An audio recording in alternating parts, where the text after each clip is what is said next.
Guardians, we've picked up a high-gain transmission. Origin point is somewhere along the coast, near the Cosmodrome.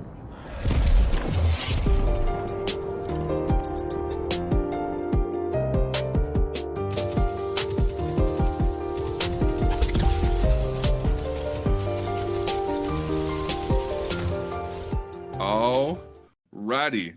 What is going on, good people of the internet? We are here. I am not totally centered, but I'll fix that in a minute. But we are here for Cosmodrome Radio, episode 57. We have made it 57 episodes, and that kind of blows my mind. That's what I am like editing at OBS scenes while being live, and I am awesome for it.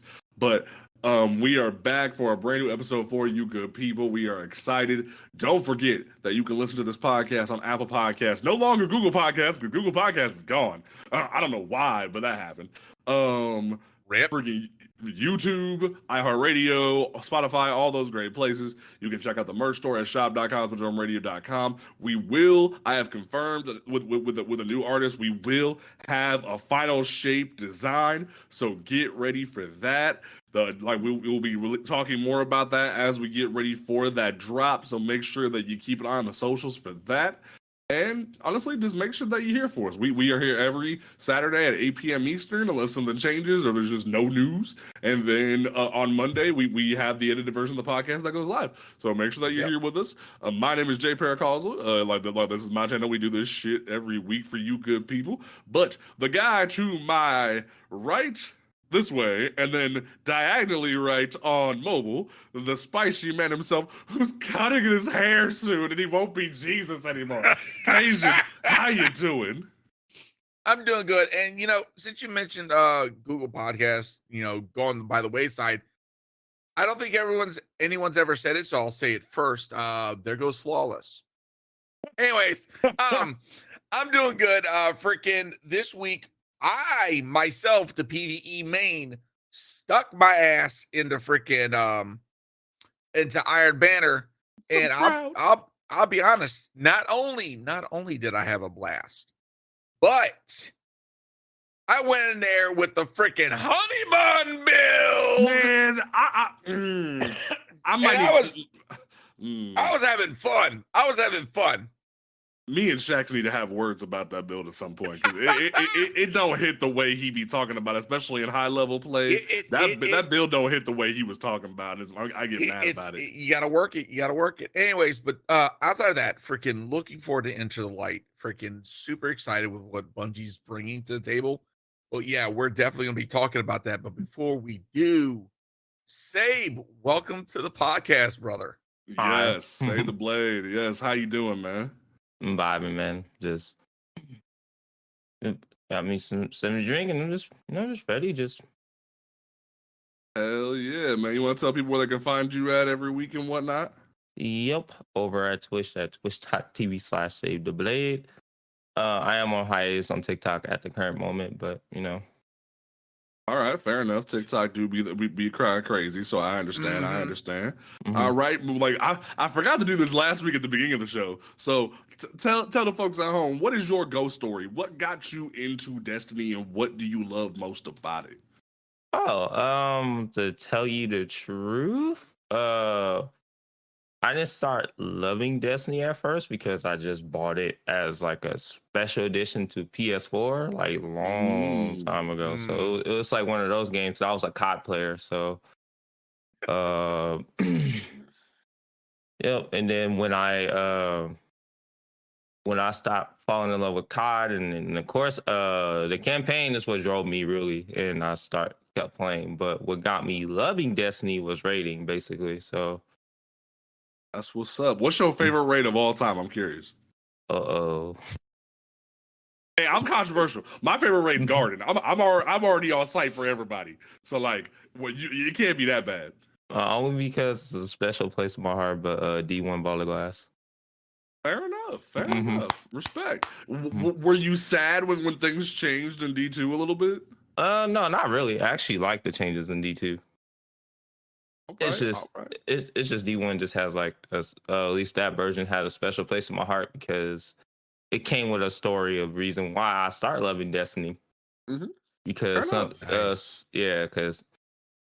Yep, I had a real bad Sherpa experience. Then I had a really good Sherpa experience after that, after meeting a random person for helping him in campaign, and the rest was history. And now, I'm that person now. So It's amazing how a good Sherpa experience can really change your outlook on a game, whether it's like an MMO or something like Destiny 2. And that's the type of interactions I think for a lot of us we want to see with this community, because that gives people a chance to not only experience a game that they probably never had a chance to, but at the same time grow as a community itself. That's true. Yeah, most definitely. All right, so let's go ahead and dive into the mix. So the third of 3 live streams came out this past week on Tuesday for Into the Light, and man, I was the minute that screen turned on and you saw the fully fabricated Outbreak perfected on the table, and you could see the Whisper sitting behind the couch. I was on Twitter tripping. I was like, yo, what is going on? I was so happy. I was like, literally cried and prayed it had rapid hit or something. I've been saying for the longest time, give me Headseeker. Like, screw Rapid Hit. Give me Headseeker, because Outbreak's already been a fan PvP. Give me a Headseeker. I'm coming for everybody. Yesterday, me and my chat was having a conversation, like, because it can get rapid hit, it can get rewind rounds. That's gonna I hate saying it, dude. I'm gonna tell you right now. Even the devs couldn't say it properly. And that had to be vindicating for a lot of people. It's become the fucking meme. Rewind wounds. They need to just put out a shirt at this point, like just rewind wounds, like just put it as a shirt, like just have like a little Kabir on the screen with like a fate bringer, be like rewind wounds. But and like the way they started it, already people were excited, people were vibing, they were like, yo, what is up? And off rip, they reconfirmed for the people who don't read the twid. They were like, hey, originally the plan was time gating. Now they're like, hey, it's less time gating. And I'm like, okay, good reassurance, because as we've talked about both times on the show, not everyone reads the twid. Yeah, not everybody has that knowledge, and it's frustrating. So that's good. We actually can talk about stuff now, which is dope. And they shortened the time gate, which is dope. I wish there was just no time gate, but I'm willing to meet Bungie in the middle. I think their reasoning behind the idea of, oh, we want to make sure you have content for the entirety till June 3rd. Bitch, you're already freaking time gating Outbreak perfected. What are you talking about? Like, you're already causing problems. Okay, so I will say this, after they laid out everything, especially with this twid, with the amount of stuff that we got coming in these 2 months. Okay, the fact that they compromised and they gave us like, okay, you'll have all the weapons by the end of the month. Then look what we got at the end of the month. Okay, in May we're gonna get the 3 new PvP maps. We're also gonna get we're gonna get 0 Hour, and then last but not least, we're gonna get Pantheon. Which I have so many conspiracy theories, and we will get to that. Oh my god! I have multiple theories right now, because like it's not just a theory; it's a game theory right now. Like I got multiple things going on in my. They're calling it straight up boss rush mode, and it's like, so much. To me, like this is it in my brain. This is what I'm thinking. All right, it's gonna come out like you're gonna have like X amount of bosses, right? And you're going to have a time limit to freaking rush through them. You spawn in, timer starts, you put down your flag, and you're getting to town on the boss fight. I have a feeling they're probably going to keep a lot of the same mechanics. Bungie, if you do this, I would fucking love it. If you made Riven one of the fucking bosses in boss rush mode and you disabled the fucking cheeses. So you would have a fucking community lose their shit, but I'd be down for it. I'm there for the chaos. Let me preface this real quick. So, in terms of what's going on, Bungie has stated that Pantheon will be talked about later in the month. But yes, it is going to be a boss rush mode. Here's my conspiracy theory. This is how we're getting Leviathan shit back. Because it's real weird, not just because it's a fan favorite. It's real weird that Midnight Coup is in the set of Brave Arsenal, and Trophy Hunter was cut.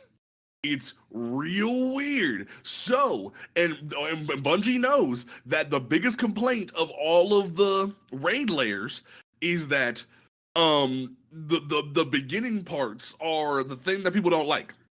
So, like hell, people have even said that the fucking Vex one is the Eater of Worlds is one of the best bosses ever configured. Besides the Axler. That was freaking nuts. I remember my team struggled at times with that boss encounter, but that was another one you could not do ad clear. You had to do, everyone had to do something.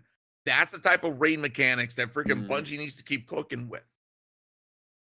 Yeah, and like my theory is, if they want to cut out the issues they had and all the complaints, and they just go, bam, here's every boss, here's everything y'all liked about the raid layers, smack dab on here, and all the freaking emblems you couldn't get, all the random shaders that are not existent in the game, that are not obtainable, like all the Callus shaders, fucking all the other menagerie weapons that people want, the fucking I can't think of the fucking gun, the fucking shotgun, Acris? Yeah, the freaking Acris ornament that no one can get anymore.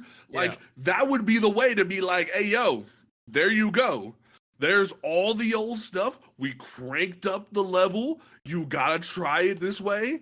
And it gives people new experiences to go fuck up Callus, go do this, yada yada. I think that's Golron, freaking Eater of Worlds, like the one dude who tried to take over after Gaul, like all that, like to have all that set up as a giant gauntlet. My other theory is this is how Bungie like cuts a curve and says, hey yo, Vault of Glass and Garden are now craftable this way. That's my other theory. What you thinking? Ooh. Yeah, Sabe, go ahead. He already nailed it apart. I think this is how they bring back those raids. Because I wouldn't say it wouldn't make no sense to bring back, to put like those the current raids inside, like, you know, like the current bosses inside this, because I don't know how people would feel about it. But I do think that it's a way for them to bring back these type of raids, and they have like the adept weapons, and who knows if they bring back more of those Leviathan weapons. As for his Jay's first current example, like, you know, they can bring, you know, stuff like inaugural address or something, or alone as a god, you know. But like, I swear to God, and we'll get to this when we talk about Iron Banner. I ran into an inaugural address today in Iron Banner, and I was pissed. I was like, yo, what the fuck is this thing doing here? This old ass piece of shit. This old busted thing. What are you doing here? Dude, but you know, that's just my crackpot theory about the boss gauntlet. Granted, could it just be Atheon and Oryx, all this other shit? Yes. But my other dumb out of the park theory, because I'm just on crack, is this is how they justify bringing Wrath back. Put it in a small, minute section and give you Sepics and be done with it. I'm gonna tell you right now, Bungie, don't bring back Wrath purely as like, give it the Crota treatment. Don't bring it back Wrath. Come on. You got a fucking opportunity next year, or, you know, like this year, later this year. It'll probably be around the holidays. You know, I'm gonna tell you this now. It It won't be until next year. This, like, if I'm wrong about the Leviathan thing, I will see them bringing back Leviathan raids before they bring back Wrath, because you can fix a Cabal faster than you can import a whole ass Siva falling into the game. I'm just saying. Like, especially because Proctor talked about money on the Massive Breakdowns podcast. I'll tell you what, it's gonna be a lot less money to pull up some Macallis and shit than bring back Wrath. I'm just saying, like, like I hate to be the bearer of bad news, but they gotta rebuild Siva Fallen from scratch to give you Wrath. That's the one thing nobody's considering. Those like the only thing that Bungie had to do besides rebuild some things with Vogue is put Wyverns in there and then do whatever and put champions in there and then rework the things they wanted to rework. Kingsfall, they didn't change nothing. Like other than like importing the new behaviors for things like Taken and whatnot, that thing is pound for pound, beat for beat, the same thing except for like War Priest and Golgoroth and whatnot. Like that's pound for pound the same thing. So yeah, it very much is like it will take either a GoFundMe or Final Shape and all 3 episodes doing very well before Sony will sign off on Wrath. I'm gonna be real honest, and I think a lot of people are gonna be upset by that because everyone wants Siva shit, but I don't know what to say. I don't think it's as heavy as that. I think that it's I'm not gonna say it's exactly the same cost, but I'm gonna say that I believe that it's gonna be close to. Yes, it might cost a little bit more to bring Siva and freaking Wrath of the Machine back into D2, but look at all the work that they would have to do for Leviathan between the whole entire zone, the physics, the freaking lighting, and they already had it with Haunted though. They already had with Season of the Haunted. The whole of Leviathan was in Season of the Haunted. Right, but at the same time, that was a reskin, if you will. That's true. Okay, and you still gotta deal with the bosses. You still gotta deal with the mechanics. And let's be honest, if they were to bring back Leviathan, they're gonna do the same thing like they did with Crota. They're gonna refresh the boss fights, and like some of them are gonna pretty much be the same because some of them were more encounter than actual boss fights. Right. But for the legit boss fights, no, they're got to dial that up in order to compensate for the freaking current power creep. Oh, yeah, they're gonna have to do this about Whisper that we're gonna get into is the fact that like, hey, we had to add a lot more Taken in here, and I'm like, wasn't there a lot of Taken to begin with? Like, I remember Whisper having like almost unbeatable for casuals at certain points. So like, yeah. I'm just saying, if you added more Taken, like, I'm a little concerned, like that. Like, but let's go ahead and cut into that. So we know for a fact that Whisper the Worm is coming back on Tuesday, and Outbreak Perfect is coming in May. Oh, well, guns are craftable. Yay. Yep. With both of these missions, Bungie has flat out said that, hey, we have reworked parts of these. We've redone the boss fights. And I'm like, you redid boss fights. So what are you saying here, Bungie? Like when you say you've redone boss fights, are we getting a whole new boss? Or like, are we just getting a bunch more shit? Because if I recall, the Whisper boss was straight up just 3 big motherfuckers in one area and 3 big motherfuckers in the other area. So I find myself like it just like if it's just, hey, we gave all the Taken stasis, I'm gonna be kind of side-eyeing Bungie like like I thought y'all said we were doing new bosses here. Like that doesn't sound like a new boss to me. Like I don't know. I'm a little torn. I'm excited, don't get me wrong, but I'm a little torn on what's going down here. I'm very much like, I want this to go well. Hell, the minute I heard Zol, I was like, Zol? Not again. Oh, I was like, yo, I don't want you back in my house. Dude, that brought back some fucking memories. Like when they were going through some of the areas in that mission, I'm like, I remember that. And I'm sitting here thinking, like, between our clan people within the Destiny 2 community that probably never experienced that freaking mission. I'm like, I already have like a checklist of things. Be like, hey, I don't want to be that guy, but because I know the type of person you are, you're gonna want to bring this. You're gonna want to bring that. Oh, like I'm gonna be doing nonstop whisper Sherpas, and I'm gonna keep it a real buck. If we walk in on day one and these boss fights are tricked out to the nines, I'm be like, y'all better have this on. Y'all better have this on. I'm gonna give you a Rolodex of different weapons that you can use, but you better be ready to roll the fuck out like we Optimus Prime. I'll be honest. I don't know about any of y'all, but back during when the Whisper mission was, out, the one room, the green room, we all know what that room is. Okay, if you know what I'm about to talk about, you know how much of a pain in the mother and ass that room was. Why? Because it was by far the worst jumping puzzle I've ever had to experience. My way of cheesing it was by using a freaking sword just for the third person view. So that way you made sure that you could freaking sit there and get around the edges. And by the way, when I'm talking about edges, like that, you're on your freaking tippy toes, freaking scooting along the wall, trying to get around that motherfucker, climb up it. Chat, some of y'all are gonna be tossing controllers. Promise. But that's also another case of like, they talked about, they're addressing power creep, but we've got a lot of movement mechanics, especially strand. In that room particularly, you don't have to do the freaking jumping bit. All you got to do is freaking know where the one location is, strand up. So the only way I could see that, like them forcing, is if that particular room had a darkness, kind of like a darkness disablement or freaking light disablement.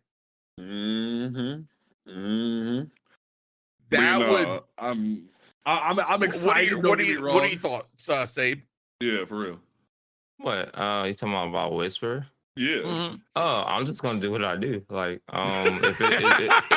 if it's hard, then I'm just gonna just hold W and just do it myself, or just because usually because it's just what I did before, but I wasn't as competent as I was now a long time ago. I mean, I used to just go in there with like a liar handshake hunter and just go in there and just punch it.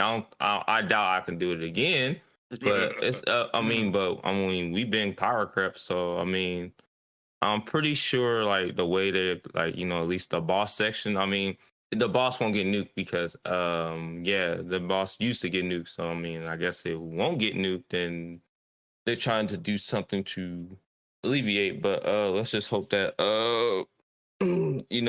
Banner Titan don't go in there and just obliterate the whole thing either way. So I mean, I'm gonna tell you what, I'm not even gonna go in with Banner Titan. I'm gonna go in with Ambient Leap Titan because I'm gonna be chucking suspends every level which and right, because I'm gonna have like a really small meter of cool. Taking Night Fire is the bane of my existence. So that like Whisper was where I first learned to hate that.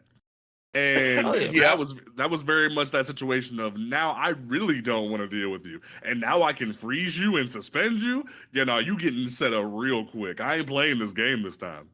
So go ahead, Sabe. Oh no, I'm just saying because of course I know there's the blights and stuff that at least the old mechanic, you have to shoot the blights to do damage at the boss. But onto what I was saying about the people who I'm gonna be taking through, I usually just don't. I mean, because part of what I do is I just let them play what they want and I do my thing, and then they can get fried and see their mistakes, and that's how I teach people how to do certain activities. So that's just how. Yep. That's about. Mm-hmm. Now, all right. I was just thinking about that when y'all were talking about the different things that you could take to that boss fight. I remember one of the best things to take to that mission as a Titan was Ursa Furiosa. Yeah, baby. Because I did that. Because having a Titan that can sit there and put up a freaking shield for everyone to shoot through, you got increased damage from it. And at the same time, the orb generation was freaking on peak, and then the energy return. Freaking, if you had a tether hunter on top of that, oh, y'all were freaking exchanging supers left and right and clearing through it as long as your third person could chunk out the damage. And the thing is, Bungie is nerfing well to a final shape.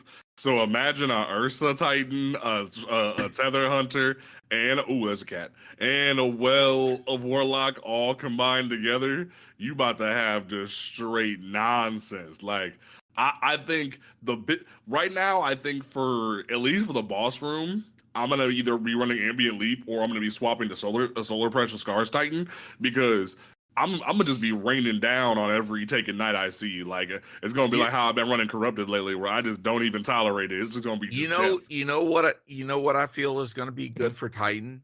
What? As good as Strand is, Pyrogale. Oh yeah. Because because think about it, all you got to do is freaking put on a healing grenade in the current meta, in the current season, and freaking with the right freaking fragments. Once you initiate a Radiant, once you initiate your Resto, and you just get the freaking melees going and the solar weapon damage, you're gonna be pretty beefy and tanky. And then at that point, just that freaking Consecration Slam is wide range damage. It hits like a truck. And then you got your freaking Cyclones from that. Then you got your Solar super, which is now a one-shot that hits like a freaking truck. Yeah. Almost, I used it in Prophecy earlier, and that thing was just tanking the boss like a mug. So I think it has potential. Most definitely. I mean, they just buffed Consecration because, in my opinion, it was absolutely a lackluster thing. Because I guess compared to like they did sort of nerf like Sunspot and stuff, but they did like increase his range, damage that it does, the whiff. So I'm happy with it too, and that's why I have remade my version of that build.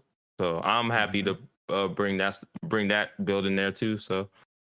Oh yeah, I love that. And of course, and if you can make it where like you're just straight up like in igniting with the hammer itself, like, and of course you're playing stuff like Searing. I mean, you're always, and just like you said with Resto, yeah. And it's going to be interesting to see what Bungie cooks as far as that boss fight. That's for certain. Most definitely. So we'll definitely dive into that. I find myself excited because I've been doing a lot of stuff when it comes to Whisper for a minute. I've been that guy. Like when we run a Spire the Watcher or we run a King's Fall, I'm the dude who whips out the Whisper. So I'm really excited that they're like, hey yo, we are taking the ammo from 18 to 24. And then it's going to get field prep on top of it. And it's going to get field prep, which normally I think field prep is one of the stupidest fucking perks in the world. That they're like, hey, you have to crouch to do something. But hey, if I got to crouch to do big damage with my favorite weapon, that's fine. I'm okay with that. Well, remember, the crouching's only for the reload. The other benefit is that field prep gives you additional reserves. So even if you don't do the crouching, just that second part is beneficial. Yeah. For that. So that means you get 24 off the bump, and you get. We will want to see how much you get off the field prep, which is going to be nutty. So that's going to be real interesting to figure out. Like, hey, how much ammo is this gun about to have? I would love to add on to that is that of course it is getting 24 without the reserve, so like you gotta account for how much reserve slot you get, then prep. So who knows? Plus they're like, hey, we're getting no distractions too, which is like and I also want to talk about the whole field prep part of that is that of course it gives like a scaler, so if you do miss like this thing is going to be reloading faster than it ever did.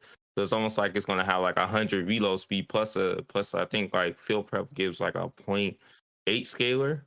I will have to go look. Yeah, so like it is. So according to this, on the enhanced strength, it's a 55 reload speed. So it's a 0.8 time reload duration multiplier with a 0.8 ready stow duration multiplier. Yes. Now, Yeah. So. Passively grants 40 inventory size stat, Mhm. which is the equivalent to 2 reserve armor mods. Mm-hmm. I'm just So- like, hey, yo, this is a vibe. Like, I've been waiting for Whisper to be a bad bitch again for a long time. Because like Whisper with those, I guess like 2 reserve. I think it's like 2 or 3 more ammo. Cause I was playing with it yesterday.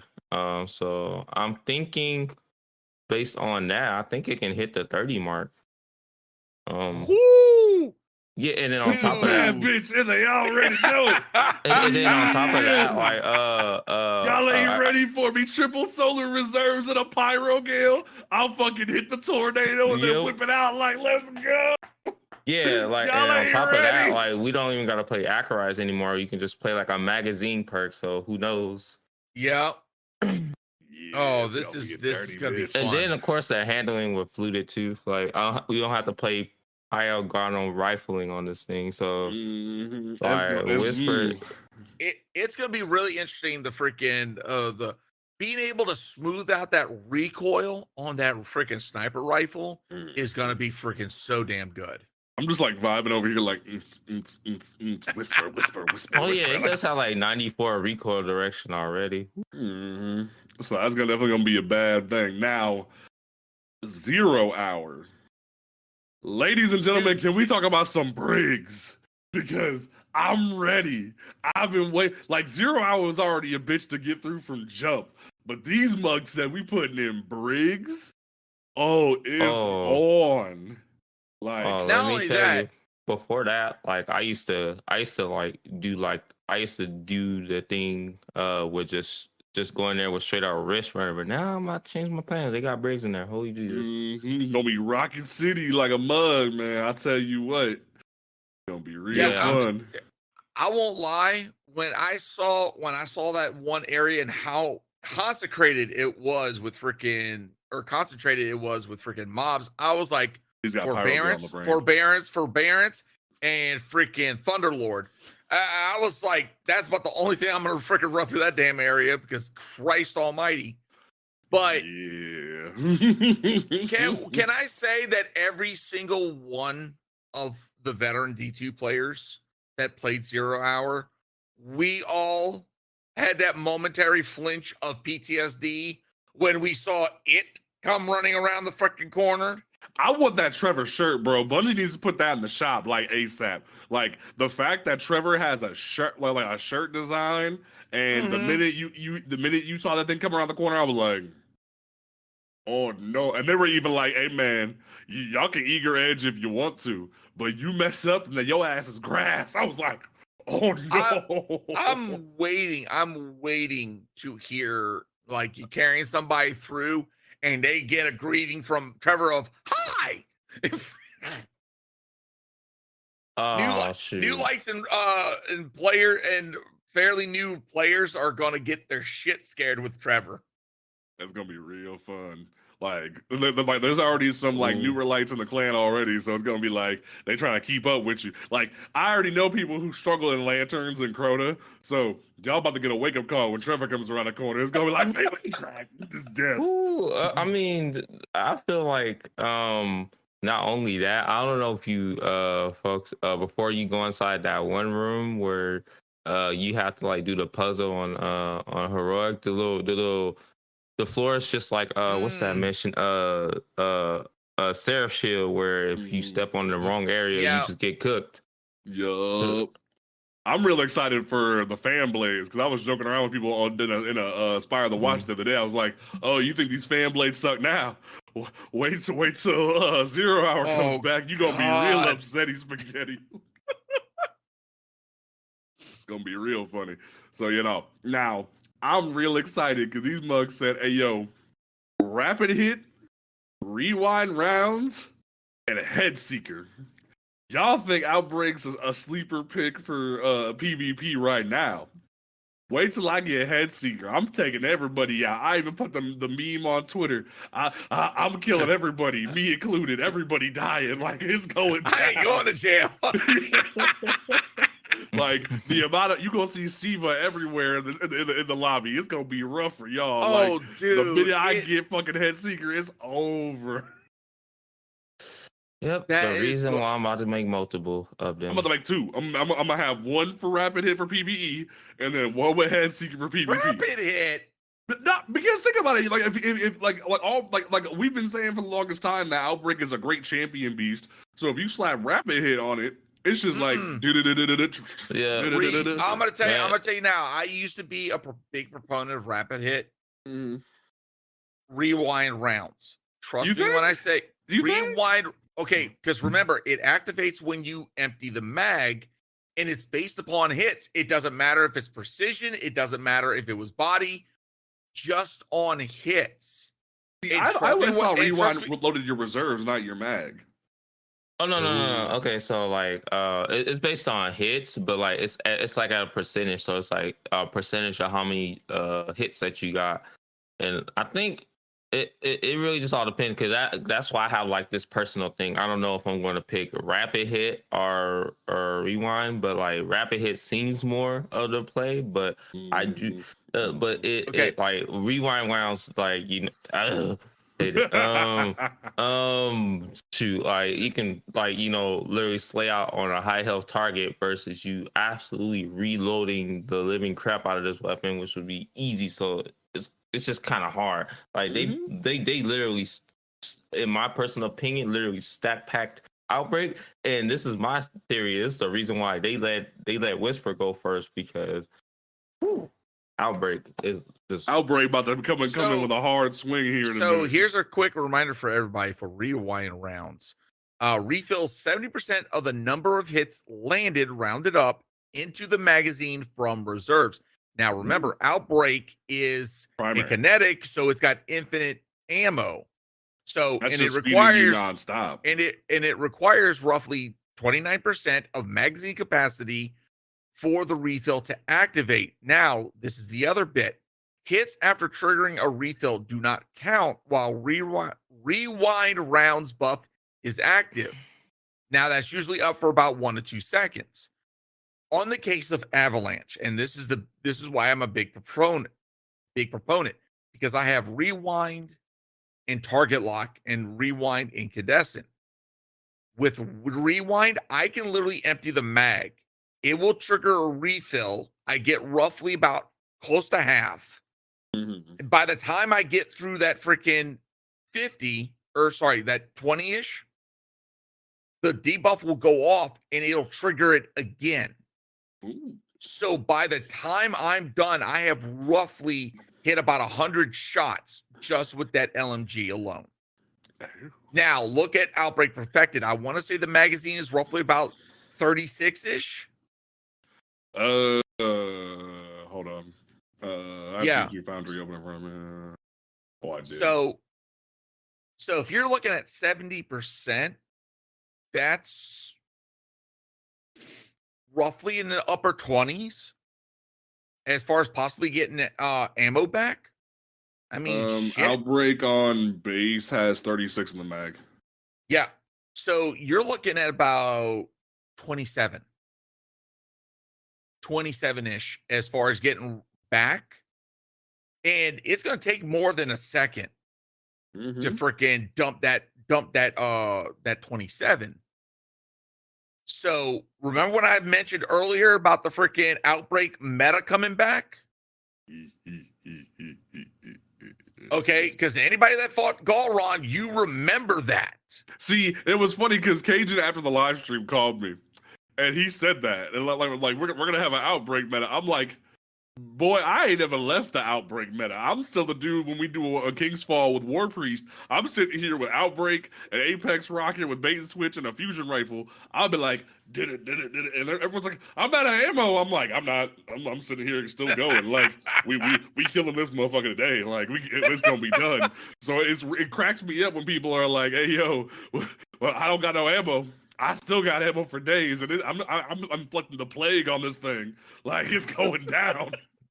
So that's why I like if they're gonna let me put rapid hit or rewind on this thing, man, y'all ain't ready for the smoke. It's like the freaking the war priest is getting hit. Like that's why I'm saying everybody dying, me included. It's going down. And the reason why I say me included is the minute this thing hits the PvP floor with Headseeker, man, y'all thought auto rifles were bad right now.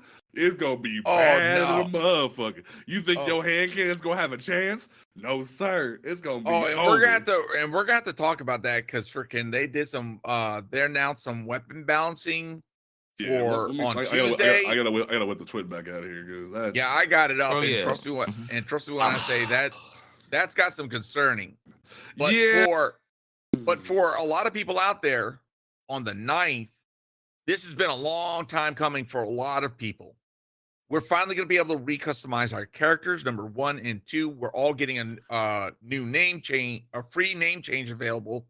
So I want y'all's to take on this. So when we were looking through my community, do y'all remember on the body type, was that like a specific body type for the gender of your character? Yes. Or was that okay? So it is like body 1 is probably male, body 2 is female. Is Correct. that done? Okay. So I have to correct myself on probably a post and say, hey, FYI, you'll be able to change your gender, which I think is great. That's dope for a lot of people. Like, I hope they leave that in case anyone ever wants to swap that. But here's my thing about that. I think people who are switching gender of your character for hitbox reasons, that's stupid. I think you should like they should have the same hit registration to a certain degree. Because I remember I think I was listening to Clyde's video and he was like, "Hey everybody, it's time to get rid of that clunky Titan and go to and get down to a slim down Titan." I'm like, no. We thick boys here. We put in work. Like the SNL did the song for a reason. We big boys. Is there really a difference between the two? Apparently, by the slimmest margin, and there's a difference, and it's so dumb. Yeah, all my characters going the same. I'm not changing that. Now, this is a message to the entirety of the Destiny community. People, please hear me. The days of Savathun's OnlyFans and 801's USB port have got to stop. Treat this name change as an opportunity to create an actual username.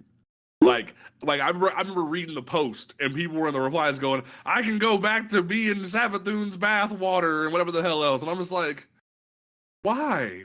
Why do you want that? Why do you want to be known as something so dumb? Why? Like, I get it for Steam and PC players before the crossplay, you could change your name every 5 minutes, but like, I just don't get it. I think it's dumb. I think you don't have originality. You're following trends. You're trying to be funny, and it reeks of like the one kid in class that kept making too many jokes to the point that everyone got tired of him. And it just, it feels weird. Like, I'm tired of the Morozov's OnlyFans and all this stuff. Like, I need originality. I need originality from people. I need real usernames. Like, and this goes back to when I used to bitch about Apex people, where they would be where they wanted to have their own unique username, so they would have like XX Captain Booty XX because they didn't want to have freaking numbers in the thing. That was a whole trend for a couple of years where you saw like small X, big X name, like big X, small X. That way you could have the name you wanted. And I'm like, first of all, this is just stupid. Second of all, TTV people, no one thinks you're cute. No one thinks you're funny. Like YT people, same thing. No one's like even if someone comes over to your chat from like seeing you have TGV in your name, 9 times out of 10 they're there to clown you because they think it's stupid that you put TGV in your name. And also like brand notoriety is a thing. Like if you're trying to be a content creator, you look real whack when you have TGV in your freaking name. Like you don't see Dado with TGV in his name.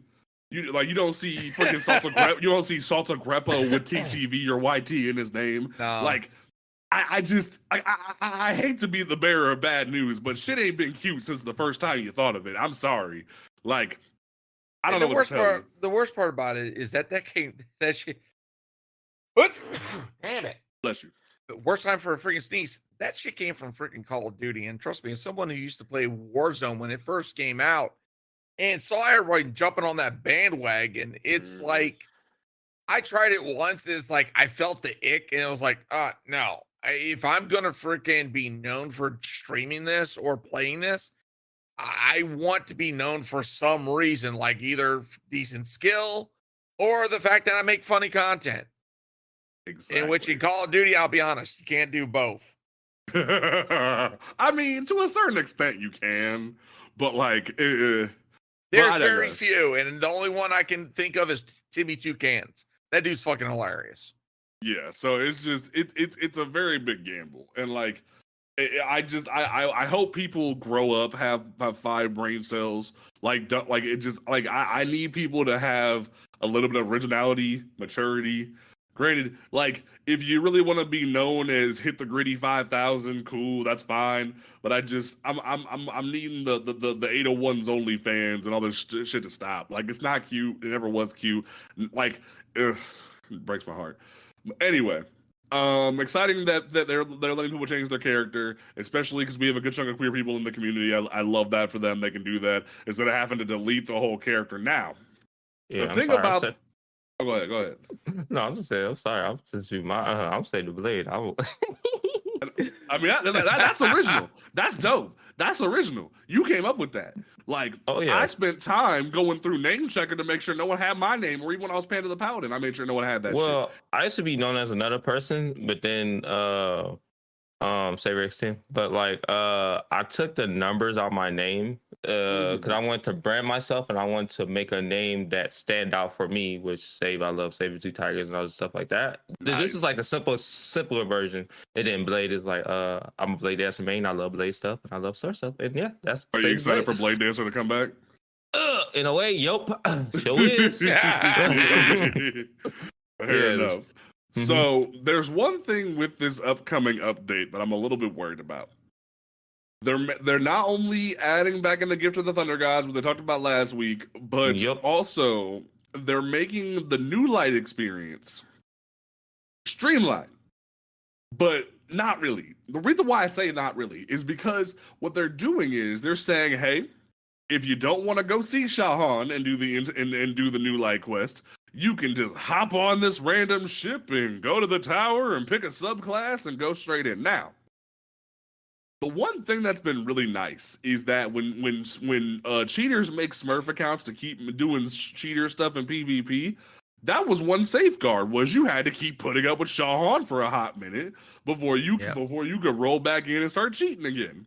So I'm a little bit concerned about the fact that Bungie's like, hey, rather than fixing the new light experience, making a better story that isn't just recycled Omnigol, we're just gonna make it so you can skip it. And I'm like, what? Like, why not fix it? We've been saying for the longest time for us to fix that, and you're asking you to fix it, and your response is, we'll put in a fast forward button.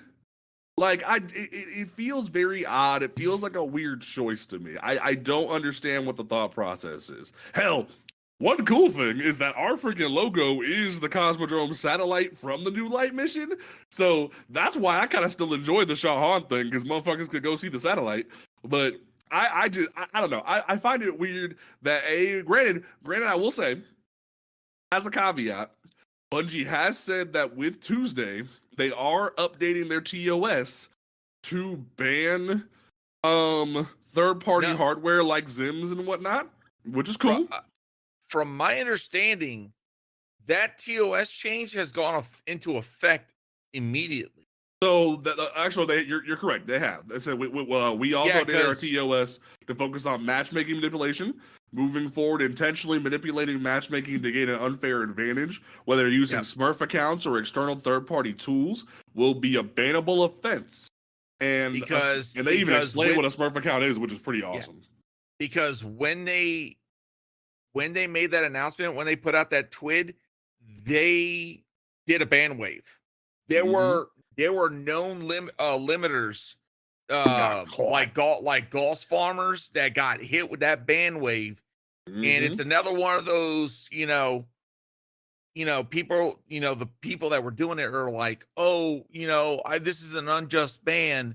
It's like, you've been doing something that has been looked down upon for such a long time, but only because it was in the PvE area you were doing it that people turned a blind eye. But now that Bungie has said I hate that so much. Yeah, I freaking hate. My bad. I just Go despise when ahead, people go ahead. use. Go off, Yeah, King. Go off. Yeah. I despise people who use that excuse all the time. For them to do stuff. Cause I had someone like that in like when I was doing VOG. He was playing like transversa steps, and I think he had a shotgun. And of course he did, net limber damage things. It doesn't. It makes sense. Like I don't get why people like doing that shit. Like it just burns me up whenever I hear tweets like that, and then like I'm just like, bro, just stop. And what bothers me is to me it's like you're trying to sit here and say that you're doing something good. How? You're showing people that, hey, if I effectively cheat, I can accomplish this instead of doing it the right way. Exactly. And it's like you're not showing that you have skill. You just have skill at cheating and a discussion. Exactly. And like what was really frustrating was I think and this goes into a really deep topic, and like Bungie even finally used the word in a sanctioned event of the stream. They mentioned shatter skating. If I had it my way, if I was a dev, I would find every way possible to take shatter skating and well skating out of the game, because that even feels like you're manipulating the game in a way that shouldn't be manipulated. I'll be the motherfucker to say it. Like I've been saying it for over the past 3 years that ever since that shit, or no, 2 years, that ever since that thing came out, that we need to eliminate that function. Not even like, I mean, what's funny was someone even came to my chat one time and was like, "Oh, you're just mad that Titans can't do it." I'm like, no, I even know how to do it on well in Hunter. I choose not to because it feels like we're manipulating mechanics that shouldn't be manipulated. Case in point, Spire the Watcher. When Spire the Watcher came out, not even 15 minutes into the thing existing, somebody bunny hopped with stompies on top of the rocks and shatter skated into a wall and fell through the first encounter. And I'm like, you just defeated the entire purpose of the thing. Like, well, Bungie should do a better job of making their maps and whatnot. Maybe they didn't think you were gonna fucking jump on top of here and do this shit. Ever think of that? Like, it just... Yeah. It's like that's why when people like try to like justify shatter skating and well skating to me, they're like, oh, you just don't like having fun. No, like the game to work the way it's supposed to. Like I think the one time I went out of the map one time was just because I heard about a skip and presage. I did it one time, got stuck, and never wanted to do it again because it felt wrong. And it was just like, I'm never doing this shit again. Like, this feels weird and not what we're supposed to be doing. But in general, I'm excited that Bungie is addressing the third-party problem. But at the same time, I need Bungie to take a more active role when it comes to cheaters, particularly when it comes to PC. Because I've taken a few steps into PC, whether it be playing console or stepping into PC lobbies or playing on my computer when I'm off stream. And PvP is ridden with cheaters. Like, I remember I still have the clip where I did one trials card in PC lobbies, and a dude just walked up to me and the dude I was playing with, and when he would kill us with a auto rifle, it would say killed by laser beam, because you would be killed so fast. And I see Jake's streams, I see other people's streams, and I'm just like, wow, maybe Bungie should address this. And they're still just like not addressing it. Granted, excuse me, you don't want to give the cheaters like information as to what like you're doing, but maybe a system that's better than what we currently have, i.e. the current report system that's horribly flawed, doesn't always work properly the way it's supposed to. You're constantly kicked out of it the minute, like while you're in it during a match, whether because the minute like say a round finishes and you're trying to report somebody, Like every time it goes from stat screen to next instance and respawning, you're kicked out of the report screen so much. It makes you go forget it and not even report sometimes because the hassle is so ridiculous. So I think Bungie needs to take if they're going to be making these changes, they need to take a new stance on when it comes to their report system and make it more in depth. Hell, the hate speech in their game is still on the freaking rise. People are constantly having to deal with shit. So I genuinely think Bungie needs to take a look at that. And I'm also gonna be one of those people to jump on this bandwagon. Bungie needs to do something about some of these players' names. Like, I'm not joking. There is a clan that's run by one individual, and this individual, almost every single alt that he has in this clan is some form of hate speech and slur. This person is taking some of these alts, randomly joining other content creators' fire teams and spamming their chat with slurs. And before they even realize what's going on, he's already left the party. And it's like, Bungie, I know myself and several others have reported this individual. And when I tell you, this dude gloats on freaking Twitter that he's doing this shit, it's like, Bungie, we have pointed this guy out to you. And there's others like him. Why are they still in your game? Why have you not taken that step and said, you know what? Shut them down, full hardware, full IP ban, full VAC ban, the whole shebang. Seriously, it's not that freaking difficult. Why are you dragging this on?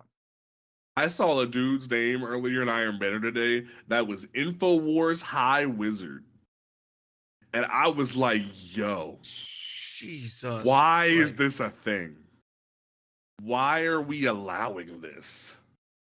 Like, it just it baffles me. Or like, even when you get like hate mail, like there should just be an automatic ban hate speech. The minute you have evidence of it, whether it be a name, whether it be a clan name, whether it be a message, the minute you detect it, you're out.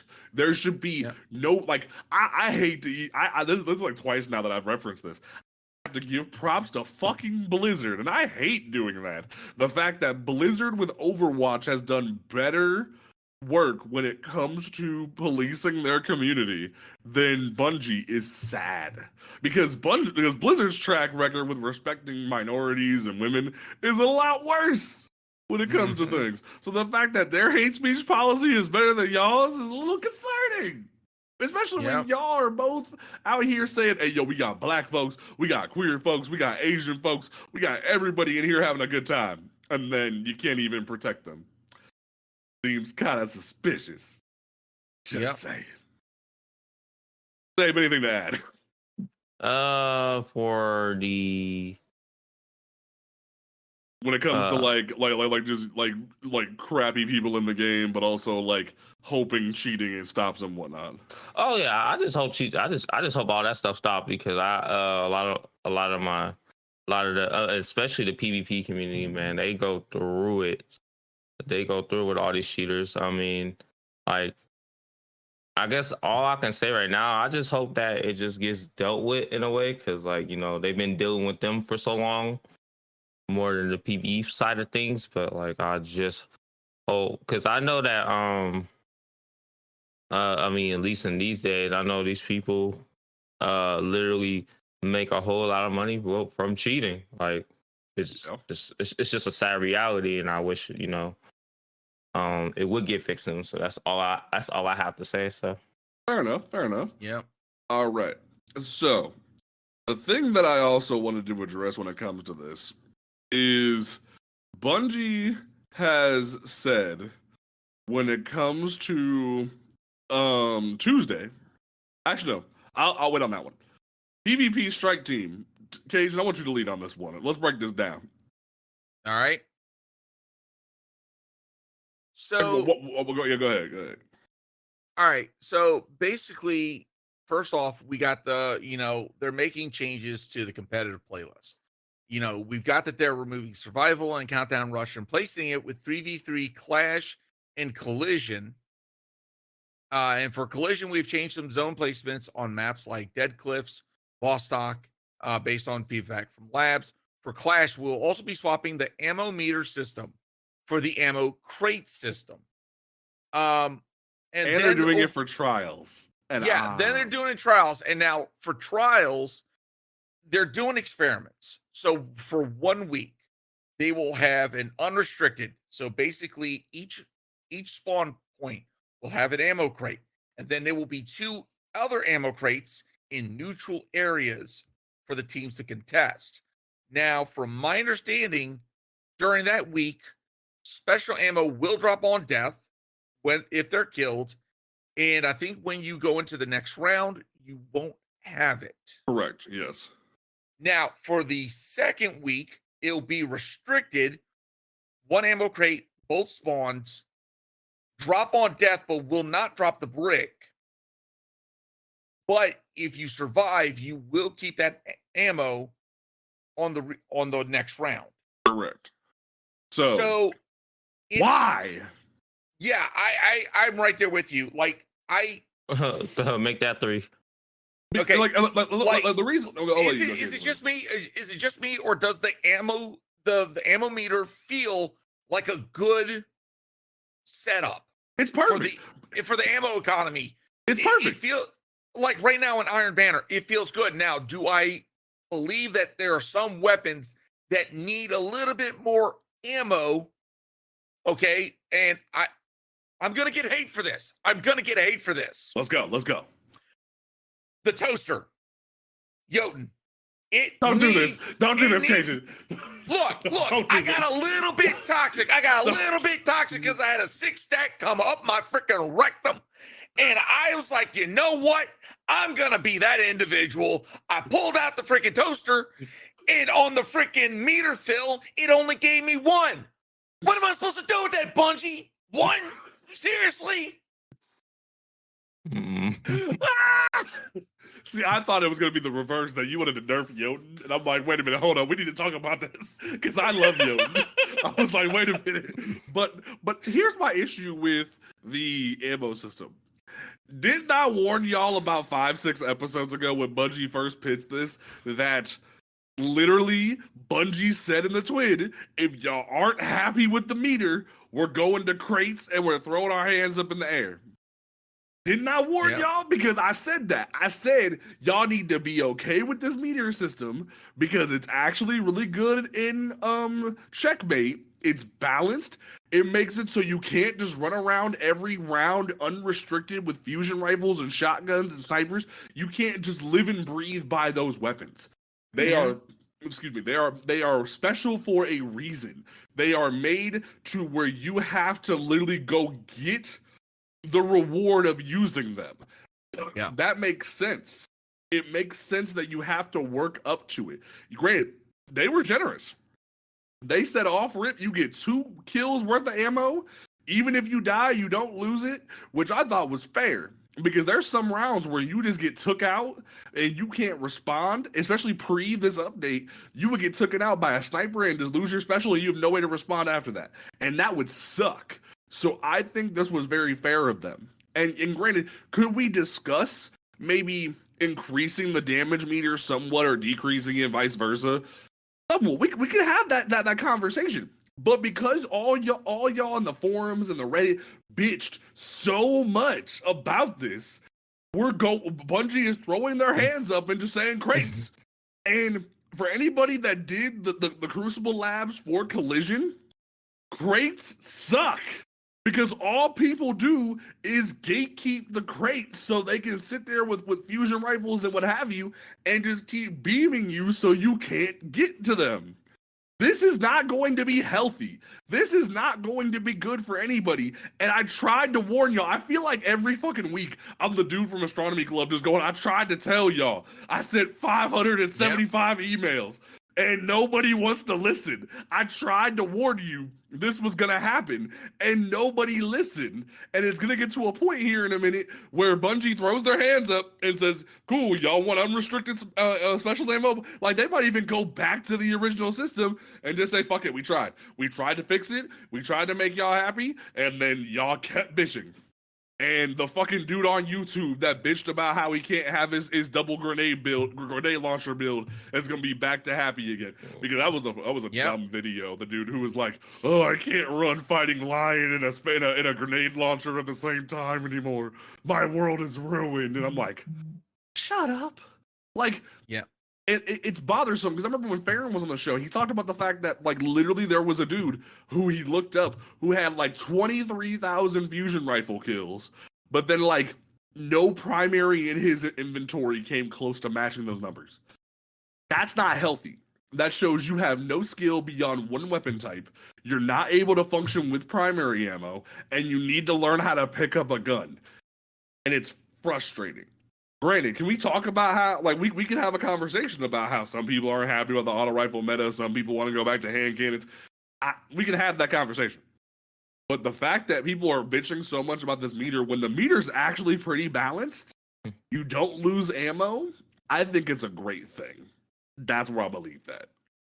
So, I just want to touch on, okay, as someone who's been freaking playing PvP this past week, I want to touch on the auto rifle meta right now. So, to be honest, yes, there are a couple of, once again, we got a couple of outliers. We definitely have a particular archetype or frame type that is exceedingly well. Bungie needs to address that, absolutely, but it's not a case of it's always going to be this one weapon type, because depending upon the map, and y'all know what I'm talking about, depending upon the map, depending upon the lanes, yeah, Pulse or Scout can freaking do better than a freaking AR. Okay. That's a conversation right there. The fact that, like, we just had that weekend of multiplex and all people did was bitch. Yeah, that's a conversation. To be honest, I like the fact that Bungie is bringing in more maps that have different play styles. And it's going to force you not to stick to the same freaking weapon type, the same freaking loadout every freaking map. It should not be the case. Exactly. Okay, you should have to be like, you look at the map, be like, oh, I got to change this up. I got to switch this out because this is going to do better on this map, or this is going to fit my playstyle on this map. It should not, and I'm going to say this, it should not always be a fucking hand cannon meta. Agree. Literally, people have been saying nonstop, either in my chat or like in my comments. People are like, "Yo, all like hand cannons don't feel good anymore." Maybe they shouldn't.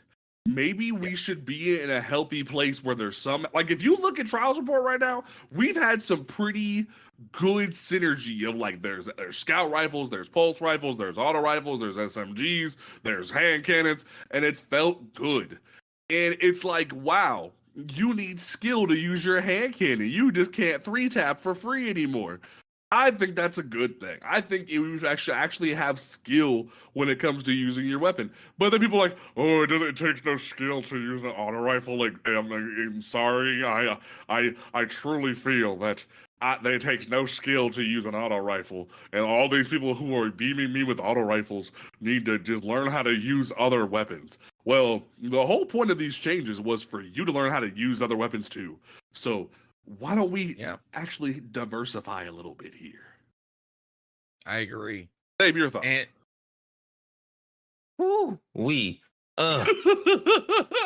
First of all, I do not agree with the first 2 weekends, but I understand they want to test it in trials for whatever reason. And I will be the person that will be hated here is that anybody who hates the meter system are people who don't use their primary. And the reason why I say that is because, like, I love the forgiveness of the meter is like you get kills and you get rewarded. Simple as that. If and this whole past year, before this meter system came out, there are just people who just can only use their special, rather if it be freaking conditional, wherever it be the toaster or on PC. We have Forerunner, actually, which I didn't hear y'all even say, but Forerunner. Forerunner's only been a menace the past few weeks, in my opinion. That thing's become a well, I got you, but that thing can two head one body. Like, that thing time to kill is insane.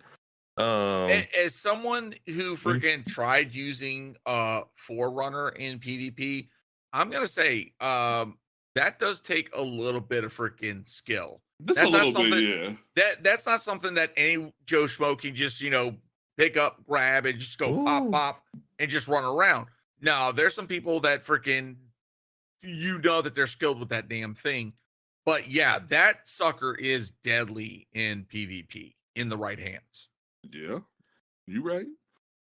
Nah, I will say Bungie making the adjustment where they said, "Hey, we'll be a little bit more forgiving if you swap to a different special weapon." I think that's fair. If you swap to a weapon of the same archetype, you should be able to have at least like one bullet of that, because that's not fair. If you swap from, say, a conditional to a fusion or vice versa, or like to a sniper rifle, it kind of sucks when you just lose all your special. So I'm glad they're willing to meet people in the middle like that. However, there's been some glitches with this system in general where people figured out that if you wear reserve mods, and like it'll circumvent the meter system and give you like double the ammo or infinite ammo, and that's been kind of sketch. So we'll see what happens, in my opinion. I would like to add to I can promise you these next 2 weeks of trials there will be no primary shooting based on how much all this ammo that we do get. I can and especially of course my favorite subclass to fight again, Bubble Titans. Oh, they just gonna put walls over it just to get ammo. And will not move. And I mean, granted, granted, bubble shields are like next to easy as hell to break, so it'll be pretty easy to get past it. But I see your point. Well, yeah, but that's if you switch to conditional or even having servers, and of course, the no swap thing. Like, I can't go and switch to my Forerunner to a servers because I also lose my ability too. So I have to play. So when I'm playing against that type of team, it's either I just have conditional and hope the world I actually hit them with it, or B, play a kinetic weapon versus them and then switch the servers in that same slot. So like I like to use Hawk Moon myself, and then I will have to switch the servers in case they do hit their bubble. So that's my gripe. So that's valid. Did you get the really busted Hawk Moon that Zert was selling last week? Yeah, I did. But it is. I'm gonna throw this out there. All right, let's cook. Get spicy on occasion. So there are very few times I will give credit where credit's due when it comes to Call of Duty and their devs, and especially in the competitive scene.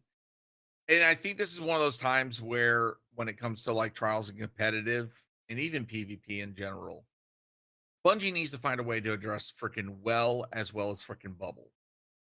And especially with the high usage, I'm going to say with the high usage rate, I'd almost be inclined to say that freaking Bungie might want to look at a GA for freaking PvP in the competitive and trials, and just be like, you know what, for 1 week, here's a GA agreement, gentleman's agreement, where basically no bubble.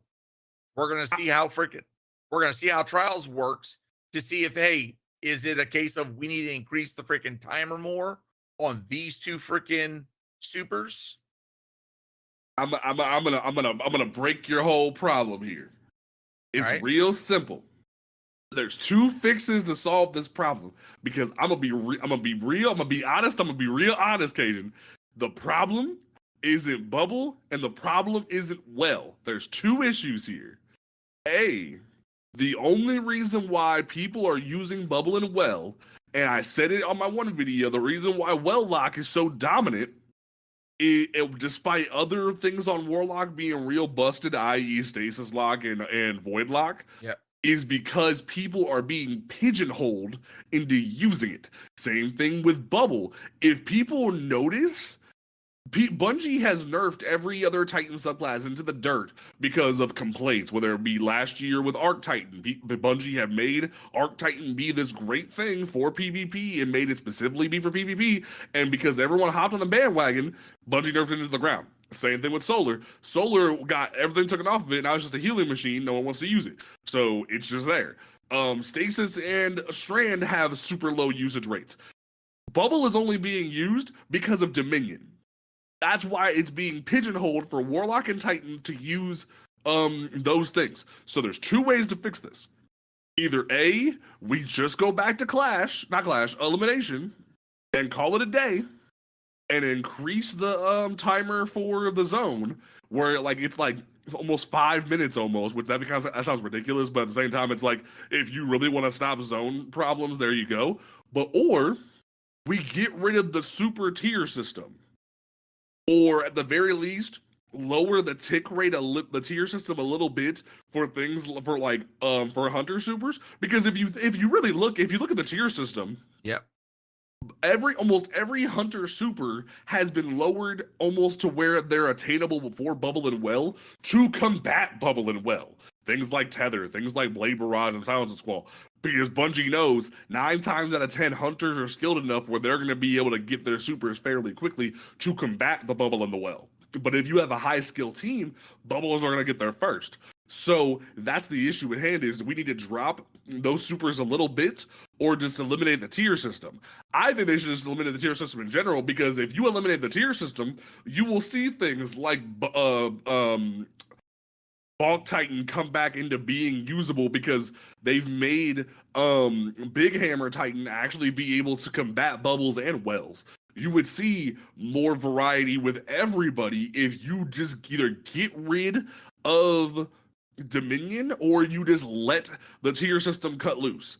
Because then if you let the tier system cut loose, Bungie has to then address the problem of every roaming super in the game suck. Except for like I think the hunter ones, every roaming in the stasis the stasis warlock and Dawnblade, every Titan roaming super sucks. Like you try to put on Sentinel Shield, you're just dead. Like you can't do nothing. Sentinel Shield Titans are gonna die. Fist of Havoc can be kind of spicy with the initial slam, but other than that, 9 times out of 10 you're cooked. Hammer Titan has to combat certain things, especially health, and the fact that you have like no restoration unless you throw a sunspot on the ground. Big Hammer Titan can do some cool tricks from behind walls and whatnot, but that's debatable. It really feels like every hunter super is in a position to combat bubble and well, but all we need to do is just eliminate Dominion, because I thought Dominion was cool on rip. I thought it was cool, objective. It stops people from just doing elimination and going for kills, because there's some rounds, especially when Multiplex was here, I would let Huey and Dewey go downfield, and me as Louie would go down to the point and go cap point while they're messing around up top. So Dominion can be kind of spicy occasionally when people don't pay attention to the point. But the real issue at hand is the fact that we need to get rid of Dominion, because nobody cares about Dominion as much as I care about it. Nobody else cares about it, because as I've been complaining all week about Tribute, PvP players are liars. They say, "Oh, we want more modes, we want more things to do in PvP." No, you don't. All you want to do is run around and clash. All you want to do is run around and clash and rumble and elimination and shoot each other. You don't want freaking new game modes. You don't want new game modes, because the minute Bungie gave you a new game mode in Tribute, you freaking bitched about it. No one wants to fucking play Tribute. They're playing in Control. And even in Control, they don't freaking capture the points. They just run around like chickens with their head cut off and shoot people. So it's like, why are we even having this, like the issue of Dominion anymore? Dominion was fun for a hot minute. We just need to go back to elimination. And that went or cut the supers loose. Let every super be in play. I know Farron was a little worried about Dawnblade meta coming back, but like at the end of the day, we just need to let all the supers cut loose. I said it, because that way we can address the weaknesses like Sentinel Shield and all the roaming supers being ass, and we can fix it. And see, I agree with that. I agree with that. By removing the freaking tier system, you're gonna see more supers, and especially less people willing to use freaking bubble and freaking well at that point, because now you got a way of combating it. It's like, oh yeah, you just pop well. Guess what? I've got my super. Do you really want to sit there for that freaking time frame and hope and pray to dear God that either A, my other teammate doesn't freaking just start chiming in, shooting at you while I'm freaking hitting you with what I've got, or are you going to try and retaliate with an actual decent super? You know, and the thing about it is my fear with them messing with bubble. Oh, go ahead. And to address what Jess said, asked, if they have a problem with well and bubble, why not make them behave differently in PvP and PvE? I agree with that as well. But back to what I was saying before with the GA agreement, that was only going to be a PvP thing. That's why I was saying for trials, a GA agreement for a week, just to test things. Because shoot, if they're willing to test out freaking, ammo crates, what's the harm in, saying, oh, hey, for 1 week, we're going to disable just in trials, these 2 supers. We want to see some things. I'll tell you what, if they disable Dominion and go back to elimination, you'll see not only trials numbers go up, you'll see the trial stats fluctuate. You'll see a diversity of the system, because we've already seen, especially with Precious Scars getting the buff that it got, you're seeing more Solar Titans kind of like have a little bit more flavor especially with 6s. So yeah. I would be very interested to see what happens if we eliminate Dominion. I think Dominion would fix the problem. If we just got rid of that and just been done. Because I think if people just constantly go nerf bubble, nerf well, bubble isn't the problem. Player behavior is the problem, because 9 times out of 10, if you throw a barricade into a bubble, the other Titan's going to be a dumbass punch through it, and you can get them one shot and punch them in the face. Or conditional is high meta because it deals with bubble them well.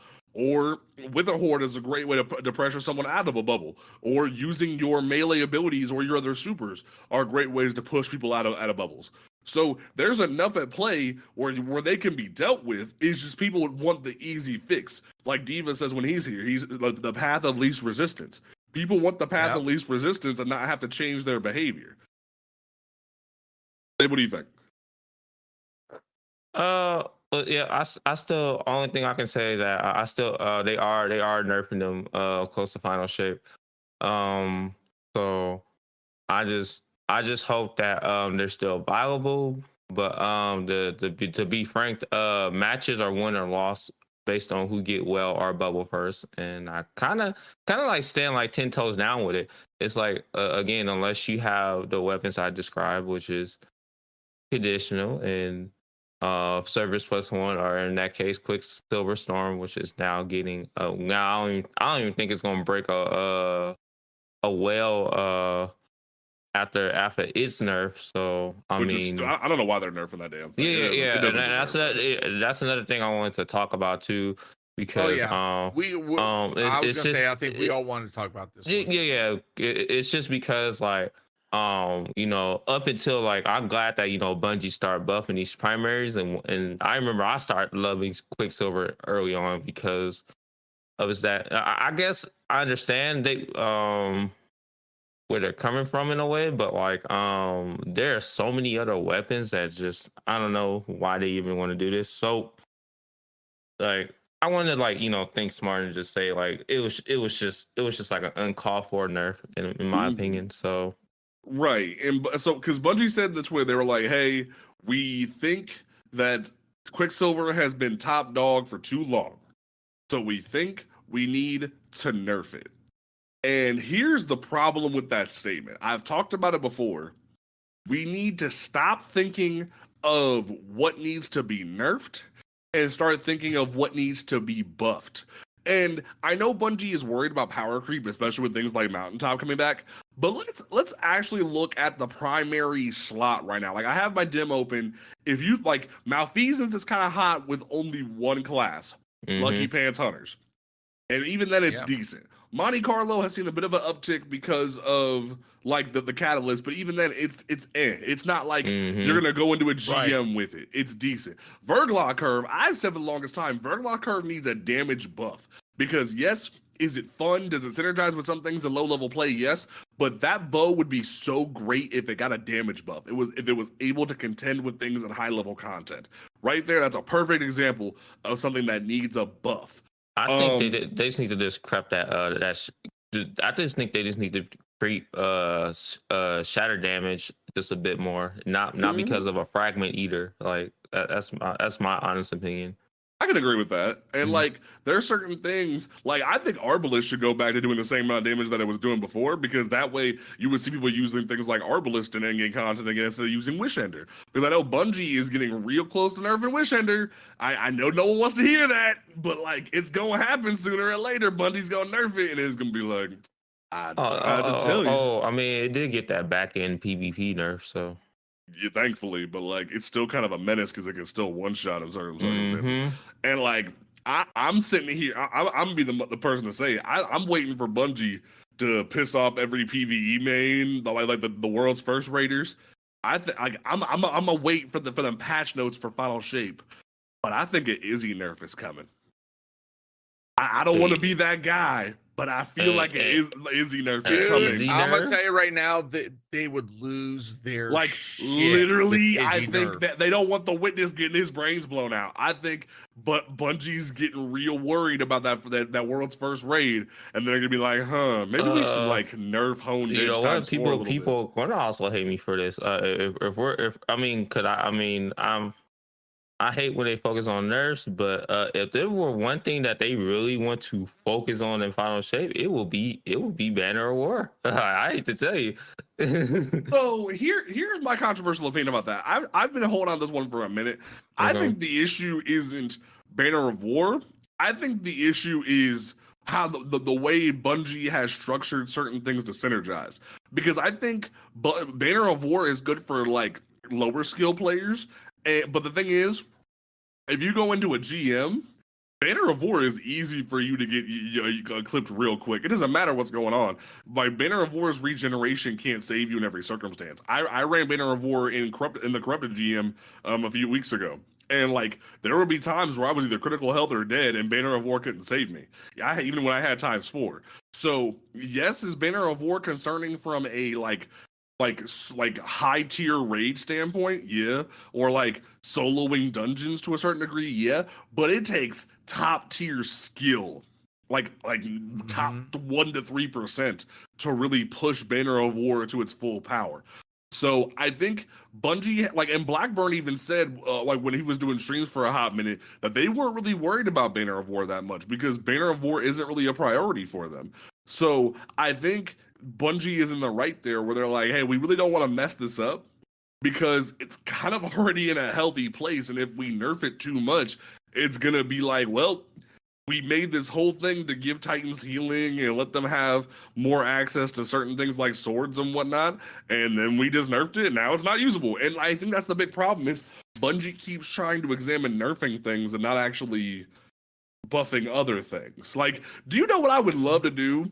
I would love to go into a GM with Doomfang Pauldrons and just throw shields at things. I would love that, but I can't because of how weak Doomfang Pauldrons are. Like, I would love if Bastion came back in a big way in PvE at the very least and was able to be a monster in PvE. You know what? I would love if Bad Juju came back and was able to be used in PvE, but it can't. So it's like, that's what I'm saying is that certain weapons just need to get re-examined rather than Bungie just going, we're going to nerf it. Just nerf it. I'm tired of that. Yeah. The way that they went with this freaking nerf for Quicksilver Storm is just like, it felt like the classic Bungie knee-jerk reaction. Like for a while, Bungie's been like really good and subtle with some of the nerfs and changes, but then like in some cases, they're like let's take Yahumkar Spine. It's like they addressed one thing in PvP, but now it's affected it in PvP to where it's not even worth using for the most part, because then they buffed Shards of Galanor and brought it back to the freaking usage that it was having a long time ago to where you're getting your super back freaking quick in heavy freaking ed, or even on a boss fight. If you can hit every single blade, you got 50% back. You know what I wish? I wish if Ursa got its fucking stuff back like that. If Ursa came back in a big way. According to the freaking because I was looking into that, because I was sitting here making builds for Onslaught. And I was looking through, I was like, what are like either good freaking orb generation, what's good super return, what's going to be supportive of my teammates, at the same time, what's going to help out with DPS, and for ad clear. So looking at all of them, and when it came to the Void for Titan, as much as I love Second Chance, it really doesn't do anything for either of the supers. Yeah. And then I was like, wait. And I went and looked back at Ursa Furiosa. Now, the only thing it does is it makes you move faster with the freaking when you got the shield up. And at the same time, it grants weapon damage increase to your teammates that are shooting through the shield. But as you're receiving damage, it refills your super meter back on return. And it also generates orbs. So that right there in and out of itself, let's say you've got a Tether Hunter. Mm-hmm. Or you've got a freaking well lock, Phoenix Protocol. Y'all are going to be chaining supers nonstop with a good ad density. Mm-hmm. So I worry about them. I think if they tweak Ursa just a little bit more, you'd probably see it get a lot more usage than what it does now. I remember there was a time before they put the 50% thing on like every super regen exotic, where I could run into a disgraced GM with 2 Chaos Reach Warlocks and an Ursa Titan and just have fun. Not be busted, just have fun. Right. And it's like, I think Bungie needs to re-examine what the fun factor is for certain things. Because, like, look at an exotic like Skull of Dire Ahamkara. Throw 1 Nova Bomb, get 50% back, and then nothing else. Wouldn't it be real cool if you could just chain Nova Bombs in PvE and have a fun time? Like, don't make Nova Bombs have, like, a ton of damage, mind you, more than they already do. Just be like, hey, yo, Nova Bomb, if you kill a champion, 60% back. Kill like a tormentor, 75%. Like, just change things up and make things worth running. Because I can't remember the last time anybody wanted to run Skull of Dire Ahamkara. Like, I would love to be like, there's so much damage you get in certain GMs that Ursa should be able to get its whole shield back almost immediately. I remember I used to run Glasswave and have just back-to-back shields. I can't do that no more. Why? Why can't I do as much damage as you take in freaking Glassway as a GM? Why can't I have multiple shields back to back? I would love that. Save, what do you think?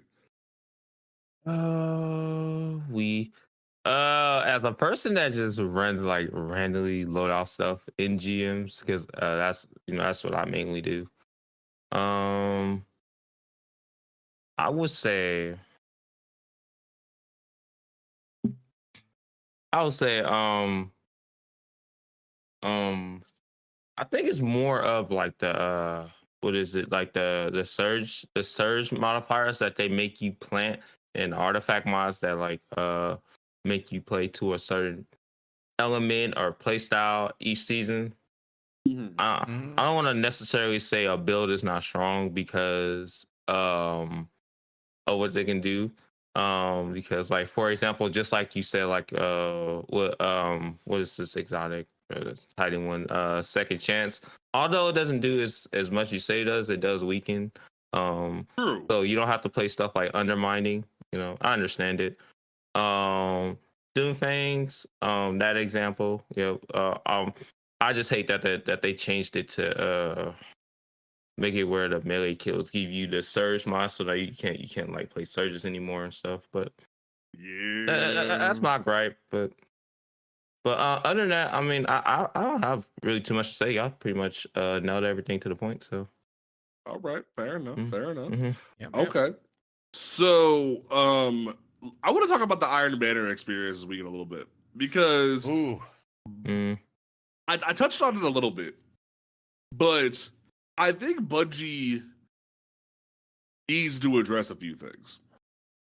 I think Bungie needs to stick to their guns and eliminate control Iron Banner during weeks where it's a different mode. The reason why I say that is because the amount of hate that I saw in Bungie's replies when they were like, "Hey guys, how's Iron Banner going?" on Twitter, and people were just like crapping all over them. It's a tribute is bad, take it out. Tribute is bad, take it out. I'm like, first of all, the only reason why you don't like tribute is the fact that is the same reason y'all don't like Gambit. Y'all don't like playing objective. Y'all like being the 15 boat parties, sitting there not dunking your boats and just sitting there not doing your job. And it's cool if you want to play Clash. Go wait for Clash to rotate in. Go play Rumble. Go do that. Iron Banner is supposed to be a contest of ages, a contest to show who's the best dog in the fight. And the whole point of why Bungie has been rotating modes and trying new things is because they added in the lore that Kaido is working with Saladin to change up the dynamics and make it more of a contest, more of a show of strength. And yet people are like, I don't like this mode. When all we heard for the longest time from the PvP community was Bungie needs to add new game modes. Bungie gives you what you wanted. I don't like this. Like, if I was a Bungie dev, I'd be ready to freaking shake people by the shoulders and be like, I feel like Ryan Gosling. Well, what do you want? Like, what do you want here? If you're just going to be like constantly crapping on Bungie, constantly doing this, but that Bungie does what you say that you want, and then you're just like, nah, I don't want it. Like, I'd hate to be a Bungie dev, bro. I like it makes me irritated for them because people want to do that. It frustrates me because truthfully, all week in Iron Banner, I've been running tribute. People wander around like they don't know how to read the description of the mode. People just don't pay attention and treat it like Clash and hold your moats or your crests, whatever they're called, and then don't use them. And then I'm running around like a bad bitch getting top of the leaderboard because I play the objective. And it's like, I don't know what to tell y'all. I did what I was supposed to do. And it's just like, y'all acted like y'all wanted this. And I constantly feel like Shia LaBeouf just going, you wanted this, right? You wanted a new game mode? Like, why are you bitching? It doesn't make sense to me. And it makes me wonder how Bungie can ever win when it comes to the community when people are constantly going, why? Like, to the answer to the question they already have of, you asked for this. Yeah, that's where Sabe, I'll let you chime in first. I actually been playing tribute. I don't know. I must be like in like the minority whenever like I'm just like, oh, because like the first iteration of tribute I just did not like because whenever you had a bunch of emotes, you was targeted. Like you had a big old X that your enemy team that could see behind the walls, and I remember that weekend so vividly because I was playing on I forgot what map, but every time I would have it, I have this big old X, and then like everybody, I mean the whole fire team could see me. They just sitting there with their their post rifles just ready to just beam the crap out of me, and I can never bank. I didn't enjoy it, so I just didn't play it. But now, they tweaked it. I started to enjoy it more because now you're not on the radar, and of course, I know people don't like the whole little Kaido stuff. But yeah, I had personally fun with it. I feel like my gripe with Iron Banner is the loot. The loot is good, but the how you get them was absolutely just not there. They need a way to build that loot, because I was talking to like my chat the other day about they should bring like the Iron Banner quest stuff back, but and the only reason why I feel like people hated that is because of the step to get heavy ammo, because like you need to get they burned the community with that one. That I will 100% agree with that one. And it was funny because Cajun was like, "Hey yo, what's Archon's Thunder?" I'm like, "You don't remember Archon's Thunder, Cajun? You don't remember what people went through for that?" Yeah, that was like, oh wait, I burned that out of my memory. I remember why. I remember. I remember. Pepperidge Farm And I remembers. remember them just always just like auto completing that until they just said F it, no more quests. And like, I think they meant well, but the heavy economy system just doesn't work for certain things like that. Like, you tell people to get heavy kills in a system where the heavy it can be gate kept. That was a bad look, homie. But I feel like I Yep. still do like the part where it says, "Hey, get killed with X weapon type or something," and then at the end you get the kill with the weapon that was available, just like that Archon Thunder. But bam, you get Archon Thunder, so that way you give people a streamline to get these weapons, other than relying on an engram that you get maybe like every game or two. And because like me, it took me almost a whole day to get one GL, which I got it. And then okay, now I get the focus. Now this is feeling good, but I do feel like there should be a streamlined way to get these new weapons. In my opinion, so So first off, I was talking to Jay about this the other day after a stream. So I've done 2 streams now of doing nothing but Iron Banner. First day on Tuesday. Oh shit, what day? But my days are all screwed up. A day. Yeah. Okay. Sorry. Thursday. Thursday it felt good.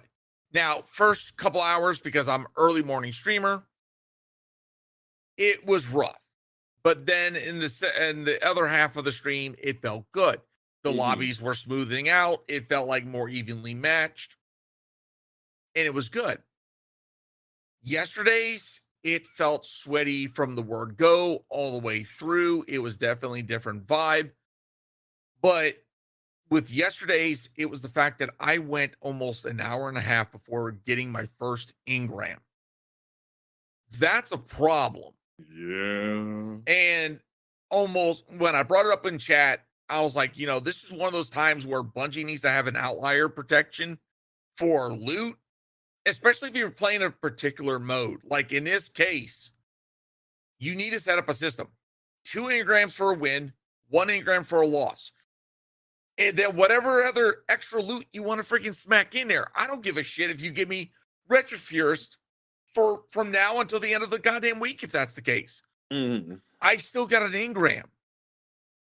And also the problem is the armor sucks stat wise. So you're sitting there having to like flip through the engrams nonstop. And it's like, am I going to get a GL or a multi-mock or like, what's going on here? I think the issue this week compared to other weeks was there was no rank track. Because I remember on Tuesday, I was already at rank 16 from last Iron Banner. So I did 2 matches to reset my rank. And there was just no multi-mock or Tusk of the Boar in the rank list. So there was no efficient way for people to go just like unlock the weapon to farm it. And it was just like, what's going on here, Bungie? Why are we having to play Russian roulette to unlock the weapon? Normally with Trials and Iron Banner, that's been like the one staple if they roll out new loot that it's in the track of the week. So it feels weird that they were just like, hey, have at it. Because even with Summoner and Prophet, they were like, hey, they're in the track, go get them kind of thing. And it, like in Trials, and it was just like, why is this where we're missing the mark? And I agree occasionally, you should be getting like, especially with how the rank system works, they need to, and if they're going to get rid of legendary shards here in a hot minute, they need to reevaluate how they dispense engrams. Because especially with things like Banshee, it is impossible to farm some of the weapon focusing at Banshee. Like it takes you forever while dismantling weapons to rack up enough Banshee engrams. Like unless you're just farming lost sectors, and that actually ironically enough gives you Banshee engrams, but not everyone knows that. Like you should be able to like efficiently get through the pie pretty quickly when it comes to Banshee, let alone Saladin. So you should be able to stack up, especially with Saladin only being here every few weeks. You should be able to get engrams aplenty with Saladin. Hell, if I had my way, I've been saying for the longest time, Bungie, hear me, make Iron Banner great again. I hate having to use that rhetoric because fuck the orange man, but make Iron Banner be the prestigious mode Saladin talks about, where this was the contest of old. Make the joke from Solstice where like Saint's like, I thought it was my weekend, and Saladin's like, no, it's my week. Like make that be a thing. Make that be a real thing where it's like 1 weekend it's Saint, 1 week it's Osiris, and not Saint Osiris. 1 week it's Saint, 1 week it's Saladin, and you do actual Iron Banner where it's 6v6 Clash if you want it to be Clash, and you say, hey, Adept Iron Banner weapons. Like, you know that scene from the Rise of Iron story mode where like Saladin has that whole ceremony where he deems you an Iron Lord? What if that's the version of the Lighthouse for Iron Banner, where if you get like a certain amount of wins or something similar or whatever the hell, you go to Fellwinter Peak and Saladin's like, here's some free loot, or like you could bring Equity back, or Efforty. You can bring Efforty back and have her do it. Like make Iron Banner be prestigious. Make it be a mode where people can actually feel like their time is worth it. Because truth be told, I think that people like don't take Iron Banner seriously, and it would be really cool if they were just like, hey yo, multi-mock Adept, freaking Reese Walker Adept. I would love that. I will say I don't know about the lobbies that you've been playing in, but there are some people that take freaking IB way too goddamn seriously. Like, I'll put it like this, the freaking, I know when Iron Banner's around, Trials isn't out, but like some of y'all need to fucking relax and remember this is a goddamn game. Like, y'all take shit so seriously to where y'all running freaking hardcore Adept meta like nobody's fucking business, acting like, you know, flexing is like the biggest thing, you know, and you're the best thing since fucking sliced bread. It's like, nah, man. Hey man, I'm toast. I got my toaster on lock. It's like I play this shit to fucking chill and have a good time. And if you're sitting here, and I'm not talking about like, look, if you want to run meta, you run meta. Fucking, I don't give a shit. But like when you sit here and come into people's chats and the people, you know, people's DMs and are trying to shit on their fun, look, straight middle finger to you right here, right now. And I trust me when I say, if you were in real life doing that to me, oh, trust me, you'd be missing a few teeth. And FYI, I do look great in orange. Dave, how you feel about Iron Banner as it currently stands with folks? I mean, Iron Banner, I mean, it's like I said, it's 50-50, but I don't take it too seriously. I just, you know, I go in, hold W, and just vibe out, you know. Man, so sometimes my chat calls me cheating for beaming people with necrochasm. Oh, necrochasm. Ooh, that's a dirty girl right there. You know what? I've been thinking about giving necrochasm a freaking shot, and it's like, oof. Hey, if you can hit your headshots, necrochasm's a dirty girl. She put in work. I'll put it like this: a lot of people are trying to sell me on positive outlook. Oh yeah, no, like that's one reason that I've actually been taking some time to run some strikes to get some engrams, because I want to get a good positive outlook. That's one thing. That thing is nasty. That's and sometimes I have my my summoner I've been enjoying.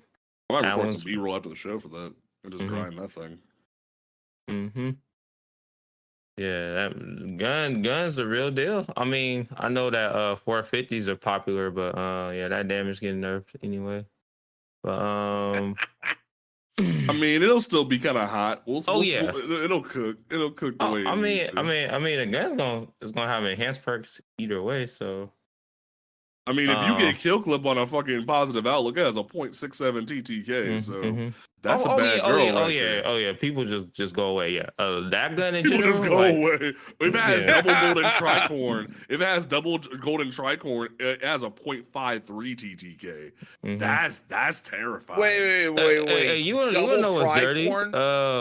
that I did one time is that like in tribute, I did it in tribute. So I literally just go kill one of the turrets, tricorn, and I just go using the ability on another turret just to shoot somebody with the with the tricorn X2.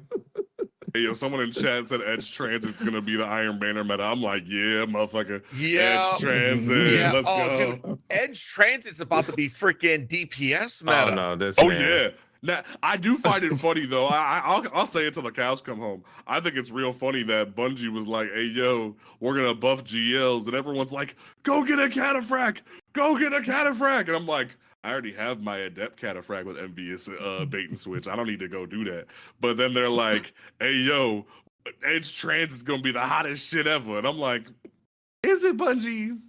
Is it like if Tuesday comes whenever like is Edge Transit one of the first weapons? I think I think it is. Yes. Like when Tuesday comes, if Edge Transit doesn't hit as hard as Bungie's making it out to be, I'm gonna be looking like, Bungie, that cataphract's looking real nice about now, ain't it? Like you played these day one raiders like a bug, Dude, even if it doesn't hit as hard as freaking cataphract, I mean, look at freaking the Strand GL out of freaking Root of Nightmare.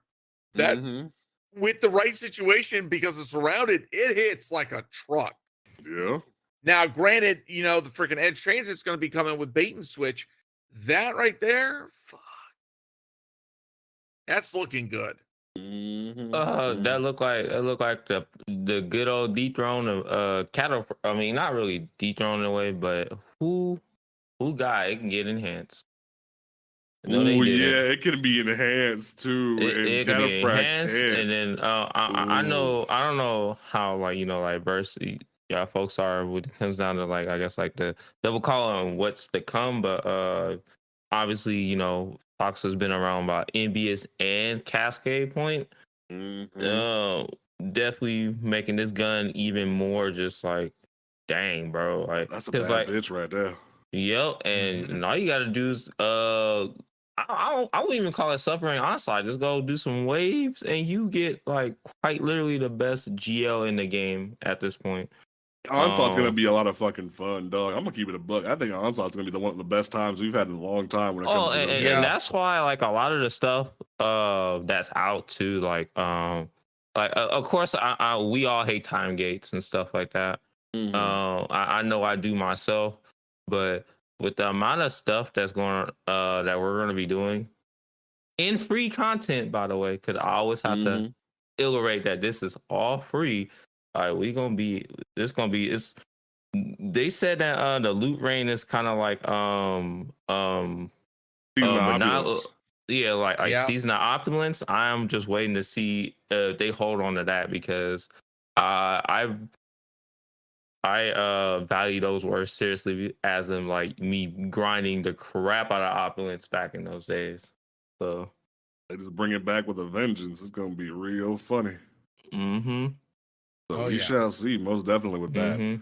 So that was pretty much the entirety of the week. Say, Cajun, did I miss anything? No, I think we pretty much covered everything. With the exception of Onslaught. Yeah, speaking of Onslaught, the first 3 teams that completed on difficulty, all 50 waves, is going to get a 7-inch mini helm display, which I think is pretty freaking badass. I thought that was kind of cool. That was a cool little gesture to do for the community. Oh, Shax, my bad. That's going to be pretty dope. I thought it was funny because Fallout Plays already had the bust. So he was like, I am the first person to complete. I'm like, you think you funny. That's definitely going to be interesting as time goes on. But Sabe, you are our guest, so thank you for being here. In terms of things, we always let a guest go first. What is your closing statement for this episode of the show? I love doing that every time. And then we get told, they're like, wait, what? I wasn't planning on this. It was an honor to be on the show, you know what I'm saying? Just seeing you cool folks, meeting you, you know what I'm saying? And yeah. Most def. We would love to have you back sometime, most definitely. And so, Cajun, how you feeling? How you feeling? Like we gonna be streaming this on Tuesday. We gotta if anyone who doesn't know, we're having a final shape like live stream of the gameplay on Tuesday, and we'll be reacting to it. What do you want to leave people with before the stream? So I'm gonna say this for those that are excited about Into the Light.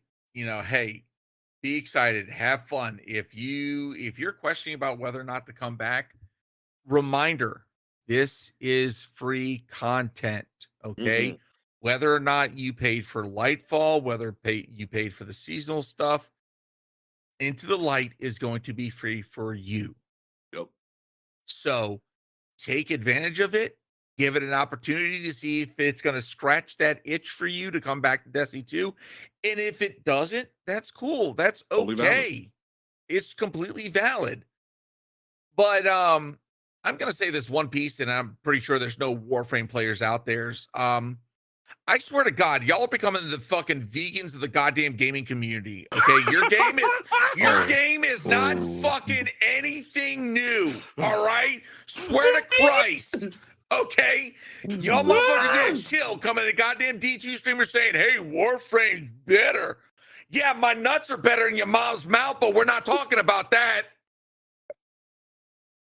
Sorry, I had to get that out there. Crazy. This week alone, freak, I've had so many people come and say, "Oh, Warframe's better." Oh my God. Oh, that's gonna be a clip later. That's gonna be great. So I think the one thing I want to leave people with before Tuesday is, in the words of Anna Sophia Robb from the soundtrack of Bridge to Terabithia, you gotta keep your mind wide open. What I mean that is very multifaceted. We don't know what we're gonna see on Tuesday, so keep an open mind. Don't be upset if if Cade ain't there for you, hunters. Don't panic. If Marasov's boobs aren't on front screen, don't panic. If your favorite gun isn't coming back, don't have a heart attack. Like if we don't hear Keith David for the first time, don't freak out. Like, we don't know what's coming. When it comes to PvP, people keep an open mind. The one thing we forgot to talk about was the maps, but we'll play. I'll give more opinion on the maps when those come in. So we'll get to that when that comes out. But in terms of those, don't be upset if they look like a reskin. Don't be mad. We're getting new content. Shut up. It's free. It's free. Shut up. Like, enjoy what's going on. If you don't like that somebody's running an auto rifle and you're running your hand cannon, keep an eye. Just try. Don't run forward at it. Strafe a little bit. Go behind cover. Try a new way of thinking. Don't just think this is gonna be the end all be all. Same thing with auto rifle players. Don't think a hand cannon is the devil. Do better. Get better at the game. That way you beat that hand cannon like I do. Like, they're like too much of the time people have this sort of like narrow mindset when it comes to the game overall. I want to broaden that for you. So yes, in the words of Anna Sophia Robb, keep your mind wide open. We will see what happens on Tuesday. We will be here streaming it. We'll get ready for that. Don't forget, folks, you can listen to this podcast on Apple Podcasts, Spotify, YouTube, all those great places. We will have this up for you on Monday at noon, so get ready for that if you want to go back and listen to anything we talked about. Folks, we will catch you Starside. Peace out. Laters.